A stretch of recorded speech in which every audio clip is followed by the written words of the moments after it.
The Book of Acts chapter 24. And after 5 days Ananias the high priest descended with the elders, and with a certain orator named Tertullus, who informed the governor against Paul. And when he was called forth, Tertullus began to accuse him, saying, Seeing that by thee we enjoy great quietness, and that very worthy deeds are done unto this nation by thy providence, we accept it always, and in all places, most noble Felix, with all thankfulness. Notwithstanding, that I be not further tedious unto thee, I pray thee that thou wouldest hear us of thy clemency a few words. For we have found this man a pestilent fellow, and a mover of sedition among all the Jews throughout the world, and a ringleader of the sect of the Nazarenes, who also hath gone about to profane the temple, whom we took, and would have judged according to our law. But the chief captain Lysias came upon us, and with great violence took him away out of our hands, commanding his accusers to come unto thee, by examining of whom thyself mayest take knowledge of all these things, whereof we accuse him. And the Jews also assented, saying that these things were so.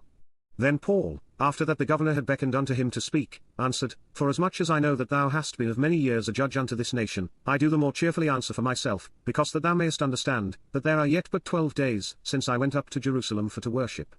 And they neither found me in the temple disputing with any man, neither raising up the people, neither in the synagogues, nor in the city, neither can they prove the things whereof they now accuse me. But this I confess unto thee, that after the way which they call heresy, so worship I the God of my fathers, believing all things which are written in the law and in the prophets, and have hope toward God, which they themselves also allow, that there shall be a resurrection of the dead, both of the just and unjust. And herein do I exercise myself, to have always a conscience void of offence toward God, and toward men.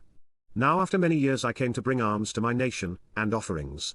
Whereupon certain Jews from Asia found me purified in the temple, neither with multitude, nor with tumult. Who ought to have been here before thee, and object, if they had aught against me.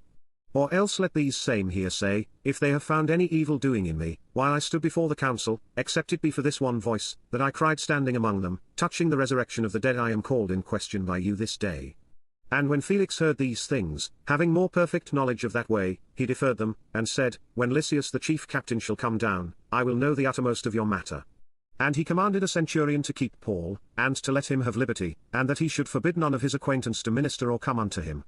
And after certain days, when Felix came with his wife Drusilla, which was a Jewess, he sent for Paul, and heard him concerning the faith in Christ. And as he reasoned of righteousness, temperance, and judgment to come, Felix trembled, and answered, Go thy way for this time, when I have a convenient season, I will call for thee. He hoped also that money should have been given him of Paul, that he might loose him, wherefore he sent for him the oftener, and communed with him.